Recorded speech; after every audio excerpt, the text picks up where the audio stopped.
Hey folks, it's Damien from Heroes of the Shire, and today we're going to be taking a quick little look at our true solo mode add-on for our Heroes of the Shire. It works, it's compatible with any of the base games, so that's Fire and Ice, Earth and Water, or the Collector's Edition. Okay, so we've got the box, little small box. Stuff on the back that you'd kind of expect. One thing to note is, as I open this here, we're actually missing the custom dice from inside here, and that was just an error on behalf of the manufacturer when sending us out the master copy. There was supposed to be a custom dice in here, as states on the back here. It should be a monster attributes dice.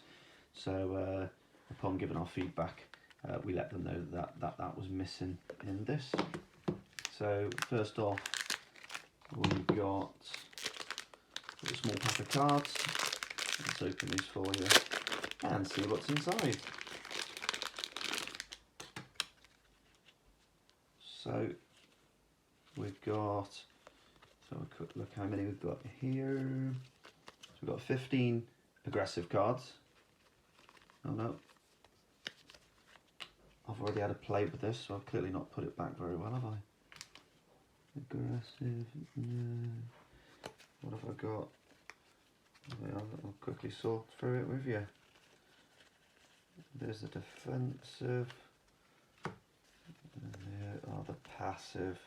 Okay, so there's only just those two cards that I've got wrong. So this is the monster deck. Anytime an enemy boss casts a spell, instead of the villain player picking and choosing which spell to cast, one of these cards will be flipped over, and then it will be resolved as such. So we can see here the boss's HP is more than 50%. It states that you may cast your lowest cooldown support spell with no cooldown dice on it, and when these are referring to you, it's referring to the boss because it would be the boss's turn.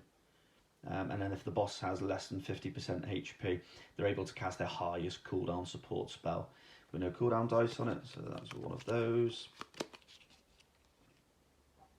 This one allows the boss to cast their highest cooldown attack spell that's got no cooldown dice on it. This one is a generic 4 damage plus their intellect stat AoE attack.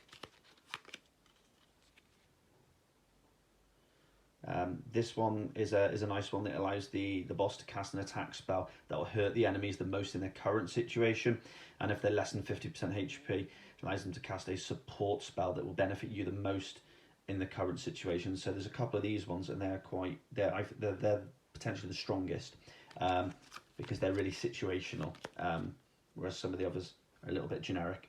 This is a really strong one. Again, you call for backup, summon one trash mob at random to your ability tab. So you can see there's a little C. Sorry, there we go, a little C in the bottom left corner. And that tells you that this card is for cooperative mode only. So for those of you that have read some of our updates in the past, you're familiar with this true solo mode. I mean, upon reflection now, going back to when we marketed it all, we probably shouldn't have called it a true solo mode. Should call it monster deck, for example. But this monster deck, this solo mode add-on, allows players to use a true co-op mode and basically bypass the one versus many mode. So the C in the corner there is for co-op mode. So if you're playing solo mode, this card is a little bit too strong. So you take that card out during the setup, and there's not many of those. I think there's maybe 2 or 3 in the whole deck, and then vice versa, there's a couple of weak ones for co-op mode, and you'll see in a moment they'll have a little S in the bottom left corner, and they're for solo mode only. And if you forget to take them out in the setup, it's not really an issue. You just do what I've just done there. If you accidentally took this card and it says, oh, that's for co-op mode, you just discard that and then just resolve the next card. Okay, what do we got here then? Another support spell. Benefit. I don't know why am I showing you that way around. I should just. So we've got a couple here. Different HP thresholds. The boss gains different buffs. Again, different HP thresholds. Casting certain spells. Generic damage. More generic damage. and so forth. That's the passive monster deck. We've then got the aggressive, and you can see here we've got some. Sorry, my camera isn't very good at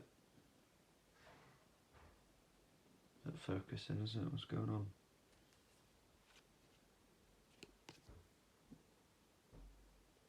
There we go. That's a little bit better. So we've got, you can see. Oh, I've lost it again. This is single target damage and paralyze. Hex. Advantage, casting different spells, cooldown 1, 2 or 3. All enemies receive frightened, knockback. So these are the aggressive cards, which as you might imagine are a little bit more aggressive. And then we've got the defensive, as you'd imagine, exactly the opposite to the aggressive. So boss receives protection, allows them to cast cooldown 1, 2 or 3 spell, or 4, 5 and 6 depending on their HP threshold. Can't remember what this one is. Place this card on your ability tab, and if an enemy hits you for more than 7 damage, you can discard this and receive 0 damage instead. So I think that's enough on those. So the way these work then, for those of you that don't actually know how the deck works, the passive deck is the only one that's used. Okay. However, when you bump into trash mobs, regardless of how many there are, you'll roll the dice that was missing. You can see they're the monster attributes die. And you'd roll that dice, and there's only 2 icons on it. It's either the swords or the shield, and that tells you to shuffle one of those cards into this deck, and then this deck gets a little shuffle. Okay, so the deck will grow over time with more of these defensive or aggressive cards being shuffled in, and that's how the AI is controlled, so to speak. And moving on then, next thing we got in here is the little rule sheet. Okay. So you can see there, that's the little bit on the solo mode setup that I was referring to, with the little C and the S referring to cooperative mode. And then on the back, targeting, some spell interactions on boss's turn, boss modification cards, cooperative mode using the monster deck, tutorials and questions. So that's the little rule sheet. Now these cards were wrapped in cellophane as well. I've opened these, and it was the cellophane, with you have to peel it all off around the side, so I've lost that now. So in here then we've got 5 action cards for the fire scenario, 5 action cards for the ice scenario, 5 for the earth, and 5 for the water. What these are for is specific to solo mode. So some of the options and outcomes will be a little bit better. I'm sorry guys, my camera's having a hard time focusing in this light. If we just have a quick look at the outcomes in bold, you can see there we receive buffs and remove all negative buffs and conditions. One ally receives permanent stats. Down here, 1 hero levels up. You receive an immortality elixir. What do we got here? You receive a traveller's vest from the loot item deck. All allies receive buffs. This one's a -1, temporarily paralysed for 3 turns. And this one allows you to search the loot item deck and find yourself 2 items of epic rarity or less. So cut the long story short, I won't go through all of these, but these outcomes are stacked more in the favour of the player rather than the scenario, because they're solo mode. So these are designed to be shuffled in to the existing 16 cards, making each scenario have 21 cards with, at least we've got I think it's about 2.6 options per card across the board, because some have got 3, some have got 2, and then the odd couple have got sub options as well. So there's at least 50 different options and outcomes for each scenario. You've got the earth. I mean, we'll go through just the title, should I say. Coastal Opportunity, Waters of Ashantile, Hamlet of Tides, Sparkle in the Water, Dockside Gossip. Then we've got the Forbidden Forest Rescue, Labyrinth Legend, Butterfly of the Night, Sinking Sand, Trail of Crumbs, Death from Above, Saber-Tooth Tiger.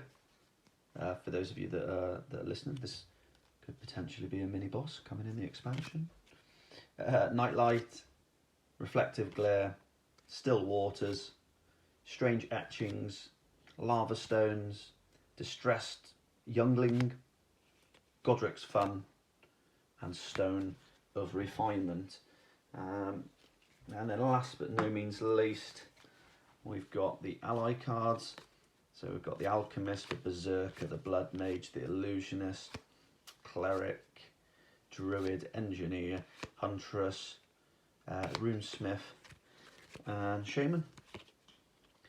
And then these give us a lot more ally cards, which we will utilise in the solo mode. So during solo mode, you actually start with an ally card, whereas in a cooperative adventure, you'll have to find these allies on some of these action card outcomes. Okay. One thing I have been forgetting to do in some of our other videos is show you guys the sleeves here. So this is our Witch Doctor sleeve.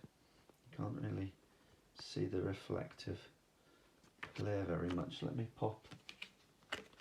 These are nice foil sleeves. You can see there's nice little foiling on the inside. It's a little bit better. Most of the reflection there is just coming from the light out here. If I try and block the light, these sleeves do have their own shiny layer to them. I don't know if we can see it any different on here. Ever so slightly, if you can just look at the Warlock's sort of hair there, you can see that nice foiling. And I assure you it's all over the card. Just the light is ruining it from my big window over here to the right. And if we pop another card on one of the sleeves here.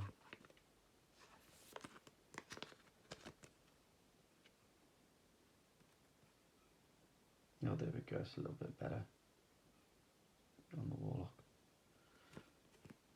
So yeah, those are the sleeves, and of course we always use these play mats in the background here.